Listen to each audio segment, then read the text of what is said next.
Mic check. 5, 6, 7, 8. Mic check. 5, 6, 7, 8. Clear signal? Clear audio? Can I get a thumbs up from all of my camera friends here? Thank you all so much.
Hello, everybody. Hey, everybody. Good morning. Please take a seat, everybody. This is a great day for the state of Maryland.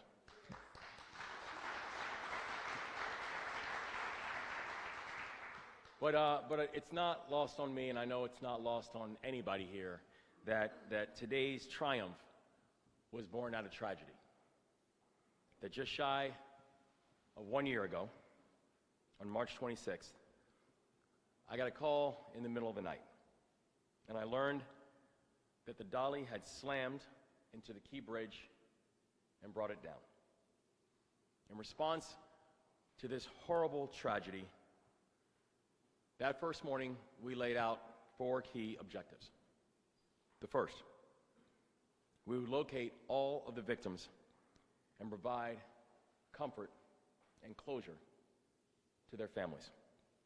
The second, we would clear the channel and fully reopen the Port of Baltimore to vessel traffic. The third, we would support everyone who was affected by this collapse, from the dock workers to our small businesses. And the fourth, we would rebuild the Francis Scott Key Bridge.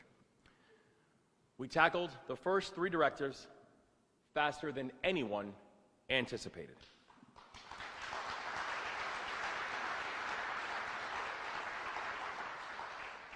For Directive 1, we recovered all 6 victims and brought comfort and closure to their families, and I want the entire state to know that we still continue to stand with those families and be with those families, and I want all of the families to know that the entire state continues to stand with you. Están en nuestros corazones, nuestros pensamientos y nuestras oraciones. Directive 2. While many said it would take 11 months to reopen the Port of Baltimore, this team got it done in 11 weeks. Ordinary, unified command that worked day and night to get that channel cleared, and to see so many members of that unified command, from the Coast Guard to the U.S. Navy, Coast Guard, U.S. Navy SUBSOL, from the Army Corps of Engineers, to our local leadership, Mr. Mayor, and our local county and our county executives, to all of our federal partners, to our MDTA, our MDOT, our MSP, everybody who was involved in this work. This was the gold standard of what unified command could and should look like. Directive 3. We passed bipartisan legislation with the Maryland General Assembly to support our workers and keep Marylanders on the job. And I want to give a shout out to the members of the Maryland General Assembly who got it done within days on a bipartisan basis to be able to make sure that funding was there. Thank you, Senator. And after completing those 3 directives, we set our focus on number 4, rebuilding the Francis Scott Key. This directive is about necessity, because you cannot have a fully functioning Port of Baltimore, the gateway to America, without the Key Bridge. And we wanted to make sure that people understood that this was one of the core arteries that was necessary to make sure that the Port of Baltimore could continue to do all the work, that it could do on behalf of not just the people of Maryland, but the people of this country. And when it came to making sure that we would rebuild the Francis Scott Key Bridge, we made sure to tackle this directive just like we tackled the other 3 directives. Together, arm in arm, that we were going to be mission first and people always. And over the last several months, we have spoken with, and I know I've spoken personally with, over 160 members of Congress on this issue, explaining to them the importance, walking them through the details. They were able to work in partnership with our Attorney General and our Attorney General, Anthony Brown, who recently filed suit against the Dolly's owners and managers to ensure that Marylanders will not shoulder the cost of rebuilding this bridge.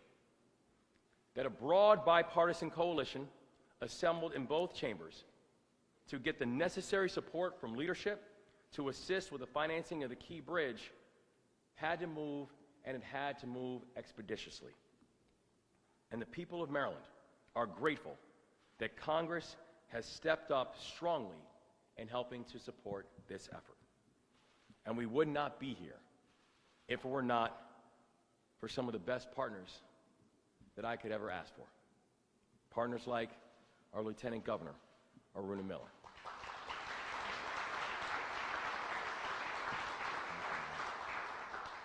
Partners like our Transportation Secretary, Paul Wiedefeld.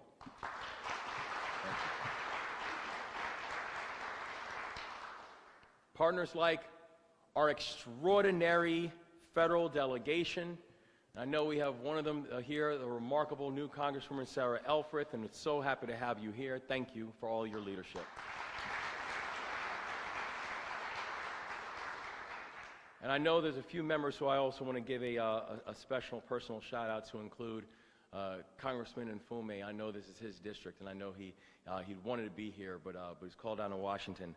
And also two people who we would not be here if it were not for the work of Senator Chris Van Hollen and Senator Ben Cardin.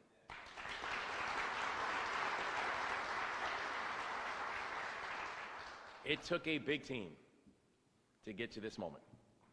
It took a unified team to get to this moment. And this moment is a really big deal.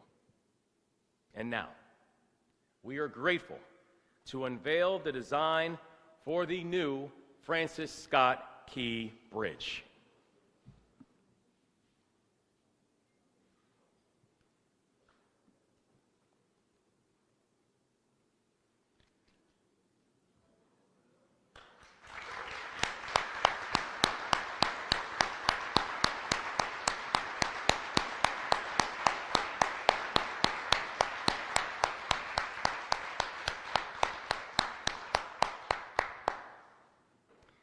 This proposal honors the architectural tradition of the Francis Scott Key Bridge.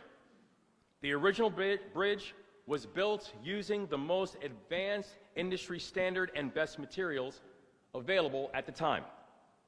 Our new bridge will also be constructed in accordance with the most advanced industrial standards and also the very best in infrastructure design.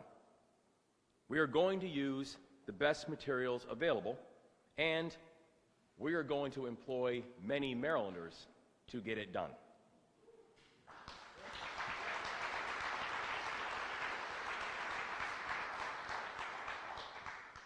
This is a really big deal.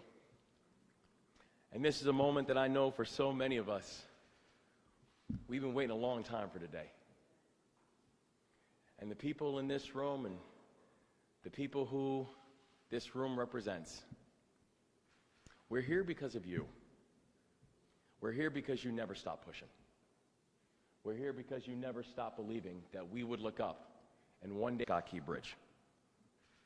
We are going to continue to work together to cement Baltimore as a maritime hub for the East Coast and a maritime hub for this nation.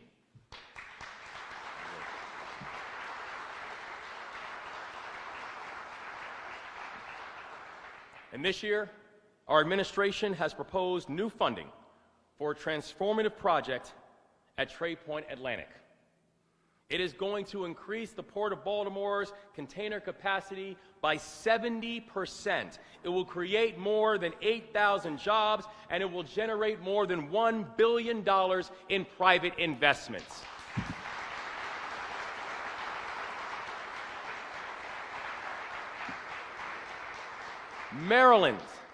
Maryland is the bridge between America and the rest of the world. This will be the place that the country will remember not just what resilience looks like, but what economic growth looks like. Because we get cars from Michigan out to market. We bring sugars and spices to Louisiana.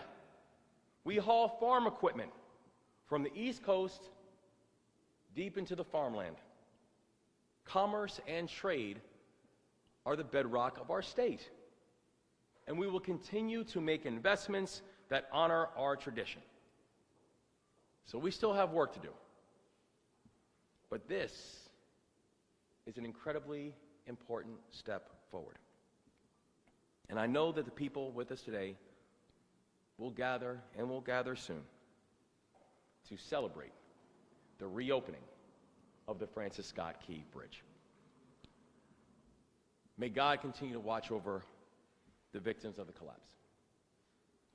May God continue to watch over their families. May God continue to watch over this journey. May God continue to watch over our great state.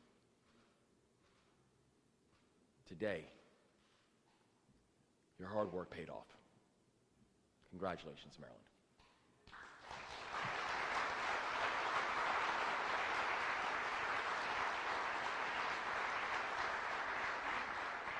I am now honored to turn the microphone over to my partner in the work, our state's Lieutenant Governor, Aruna Miller.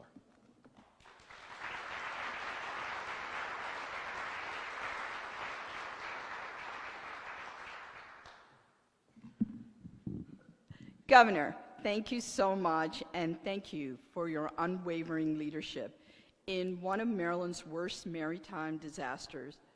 You didn't just lead an effort to rebuild.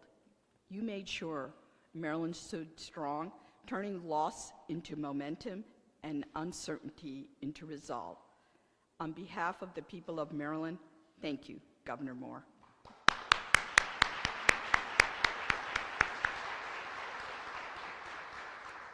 Good afternoon, everyone.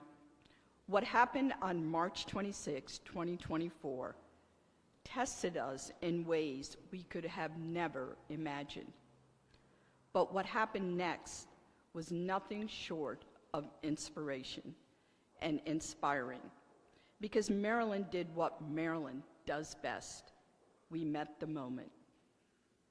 From our Maryland Transportation Authority, whose decisive actions saved countless lives, to the Unified Command Team, who worked tirelessly to reopen our federal channel in just 11 weeks, when many expected it to take 11 months, to our federal delegation, Maryland General Assembly, and local partners who immediately rose to support Marylanders.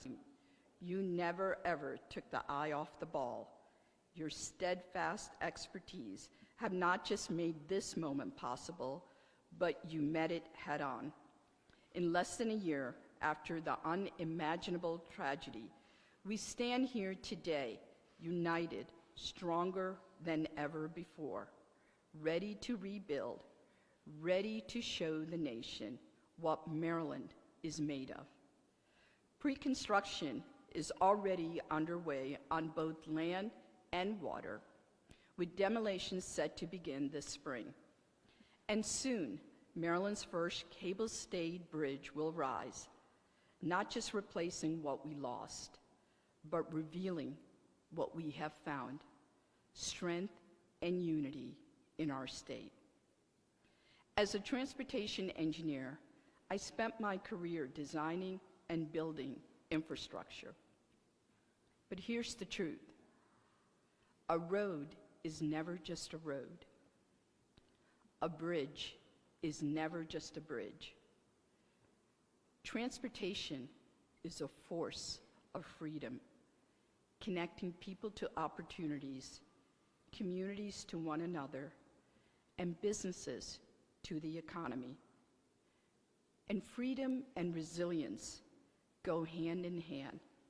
One cannot truly exist without the other. And make no mistake, resilience has always been a part of Maryland's story. More than 210 years ago, through fire and uncertainty, the Star-Spangled Banner waved and endured over Fort McHenry. And just as the flag stood battered but unbroken, this bridge will stand as a beacon of perseverance. This bridge will stand not as a testament to one person, but to all Marylanders, to the 6 workers we lost and their families, to workers who will bring it back to life, and to the spirit that defines this great state. So let the nation know that Maryland is the land of the free and home of the brave. Now it's my honor to introduce Congresswoman from the 3rd District, U.S. Representative Sarah Elfreth. Thank you.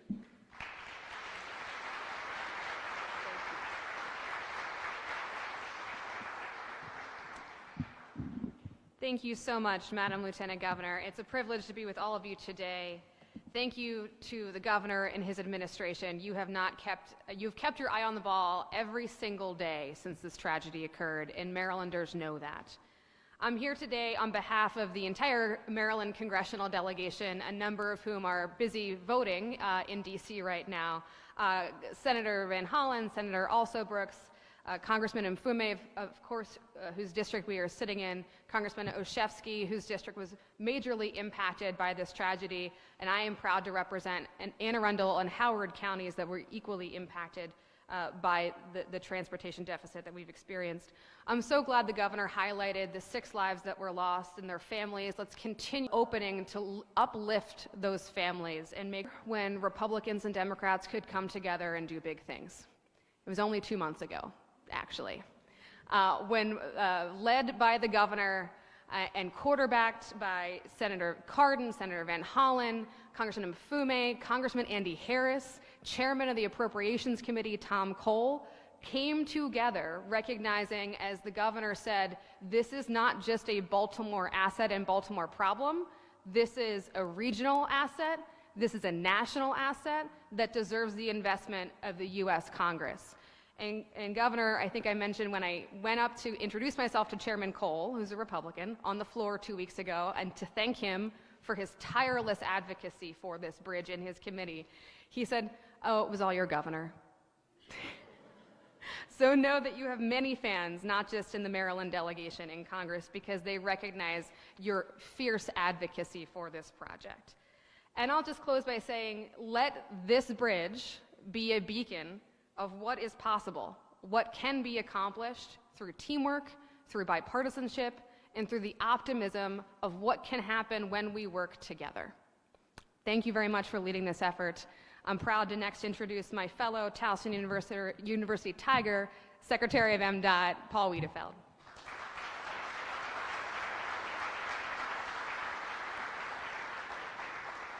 Thank you, Congresswoman. Let me begin again by obviously thanking Governor and Lieutenant Governor for your leadership, but really more importantly for your support. The support of our team, the support of the community, support of the families, support of the workers. I mean, that's really what it's been about, and you continue to do that. So I just want to thank both of you first and foremost. I also want to thank Secretary Martinez with the Office of Small Business Affairs because, thank you. Because we want to make sure that small businesses and minority businesses have a big part of this contract going forward. So thank you for all your efforts in working with us on that. I also wanted to thank the MDTA board members who are with us today. Thank you for taking time to be here and all your support throughout the year. I wanted to thank, obviously, our executive director at MDTA, Bruce Gardner, and a special thanks to Jim Harkins, our chief engineer at the Maryland Transportation Authority.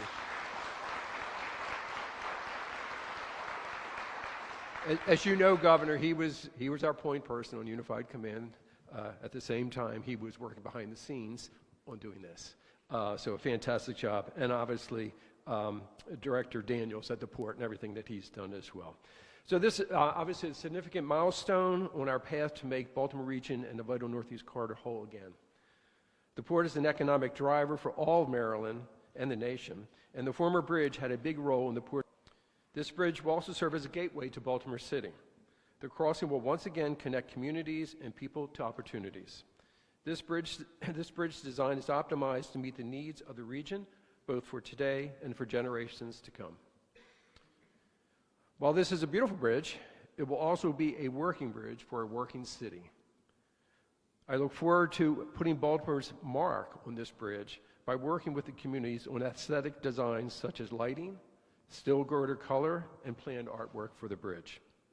This will add character and uniqueness from Charm City. We're ready to get to work, Governor. We are working, and we'll continue to work, but this work requires partnerships. And one of our greatest partners is Federal Highway Administration. And with us today is the Division Administrator, Valeria, my good friend and partner in this project and many more. So Valeria, please.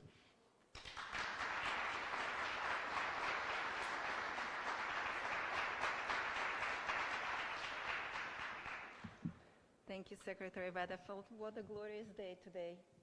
Such a milestone. I am very happy to be here. I want to echo all the sentiments expressed today already and recognize the outstanding collaboration, partnerships that brought us to this point of rebuilding the Francis Scott Key Bridge, or as we call it at Federal Highway Administration, FSK.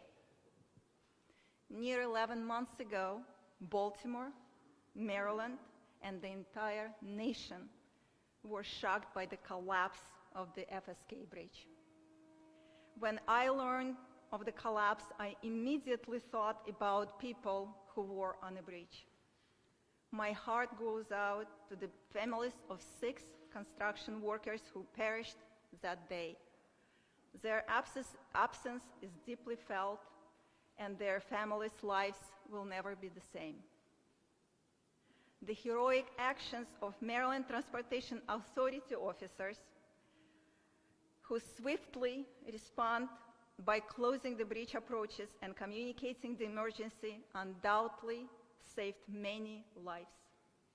Thank you, officers, for your heroic actions.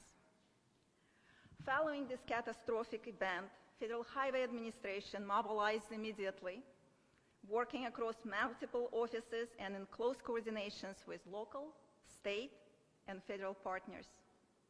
Thank you, the U.S. Coast Guard, the U.S. Army Corps of Engineers, Governor, really Lieutenant Governor, the Maryland Department of Transportation, their modes of Maryland Transportation Authority, and the State Highway Administration, the City of Baltimore, and all who helped to mitigate supply chain impacts, manage traffic, and reopen the port.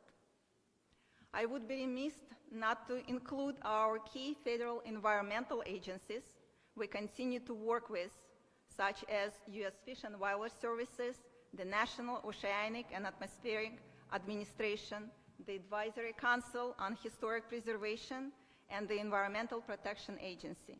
Together, we are ensuring that emergency procedures, environmental reviews, and permitting processes are expedited to support the rapid reconstruction of this vital infrastructure. As you know, Federal Highway Administration announced the immediate release of $60 million in quick release of emergency relief within hours of MDOT's request for funding.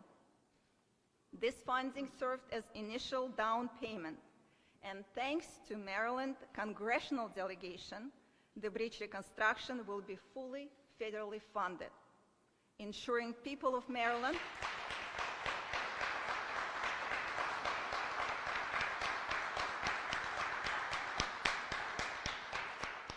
ensuring that people of Maryland are not left to carry this financial, all our partners, and we remain fully committed to seeing the project through. None of this progress would be possible without the strong leadership and partnerships between federal, state, and local agencies, among those with the invaluable input from the community. Thank you all for your hard collaborative work, ensuring that the bridge is rebuilt stronger than before, a critical link for regional infrastructure is restored, to provide for economic stability and the safety for all who rely on it. Thank you. Have a wonderful day. And it's my great pleasure to introduce Armand Patel from Maryland Motor Carrier Association.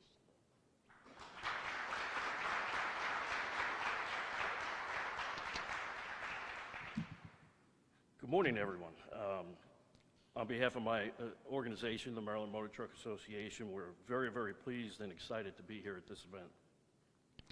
I certainly want to reiterate what all the previous speakers have mentioned. The level of cooperation, the level of anticipation was really unprecedented, I think, in almost any event, certainly in my career. On behalf of the trucking community as a whole, and especially those who service the port, we want to express our sincere thanks to all of those who helped with the disastrous impact of this tragedy. Now, I have a list of thank yous, and you know what they say about thank yous. You know, when you start listing them, you inevitably leave someone off, so my apologies ahead of time if that happens. But our special thanks goes out to the White House and the U.S. Department of Transportation, who listened and understood the challenges that we faced, enabling the Federal Motor Carrier Safety Administration to enact temporary hours of service rulings, allowing our drivers to retrieve diverted Maryland cargo from neighboring ports. Governor Moore, whose leadership showed what can be accomplished while respecting the dignity of the victims and their families and emphasizing safety as a guiding principle. Secretary Wiedefeld, for his stewardship of resources and experience during the recovery process. An extra shout out to the entire team at the Maryland Department of Transportation, including SHA, the MDTA, for helping with the challenges of container transport and coordinating our requests. Port Director Jonathan Daniels, whose day-to-day advice and guidance helped the community maintain focus while informing us of the progress and challenges of the effort. Secretary of Labor Portia Wu and her extraordinary team for the implementation of the Worker Retention Program and other support programs, including unemployment insurance available for independent contractors. Secretary of Commerce Kevin Anderson, Community Development, the Controller's Office,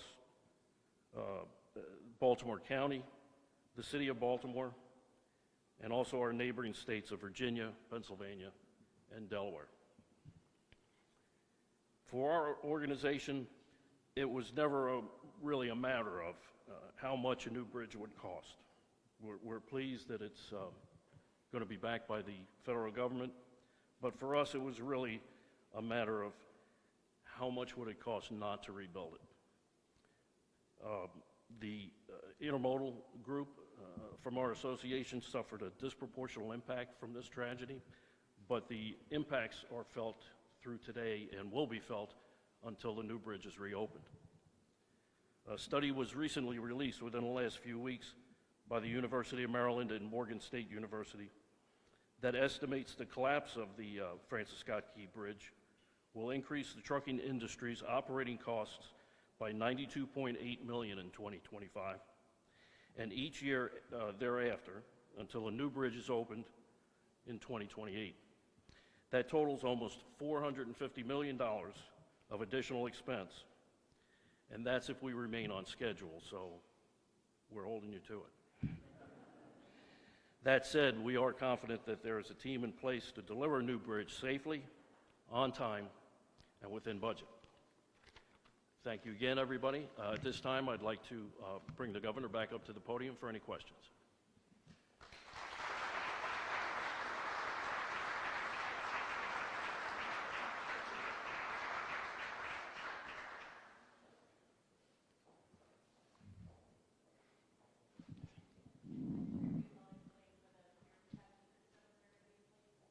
Sure, and in terms of peer protection, as you can imagine, the Key Bridge was built over 50 years ago, So we're going to use the latest, basically the standards that are now international as we design this bridge for the protection of the bridge.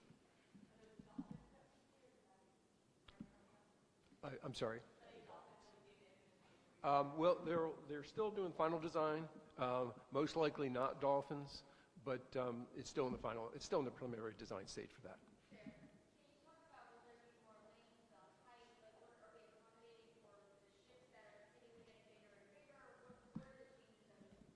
Sure. So the lanes will be basically will be to interstate standards today. So there'll be 10-foot shoulders on the outside and 4-foot shoulders on the inside. It will go from 185 feet to 230 feet from the waters, from the high tide. So it will accommodate future vessels of much larger size. As you know, we're building a bridge for 100 years. 2 lanes on each, exactly.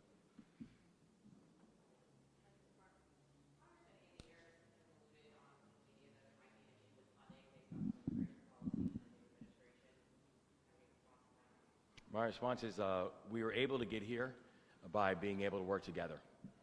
That we were able to get full funding from the federal government, 100% cost share, because there was both Democrat and Republican support in order to make that happen. That was important because without that level of bipartisan support, we wouldn't be here. And so we're thankful for the support that we've received.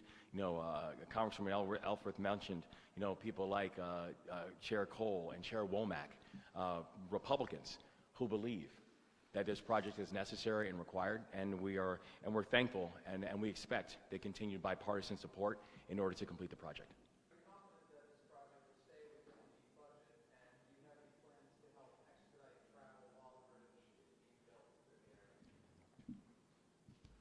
Again, we have come a long way since coming up with the first estimate 3 weeks after the collapse of the other bridge. We continue to work with our partners at Federal Highway. We'll be coming up with an update on schedule and budget the next month or two as we, again, get much more detail. And in terms of, we have been working very closely with businesses and obviously the community in Baltimore City and Baltimore County in offering other opportunities, particularly transit, for people to use. And clearly some of the things we've done to make sure if there's any incidents on the roadway to clear them as quickly as possible, just given the limited capacity that we have now in this system.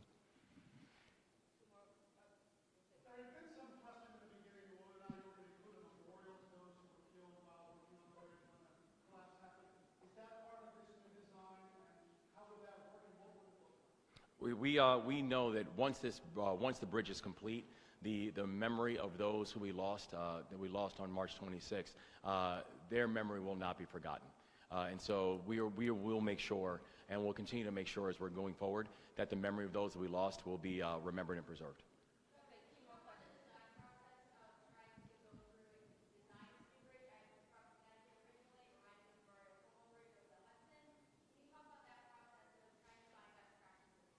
Do you want to talk about cable stay?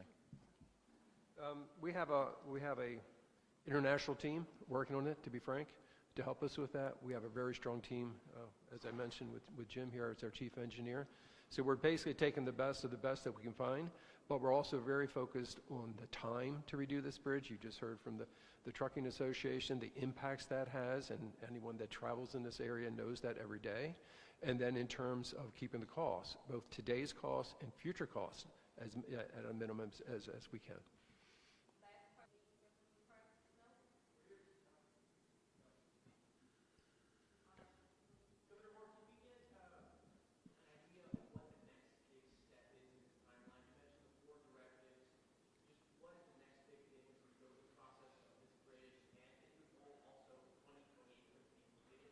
Yeah, the next big step will be in the spring when we will have the demolition of the still enacted pillars that we need to take down, because immediately after the demolition we will begin the construction process.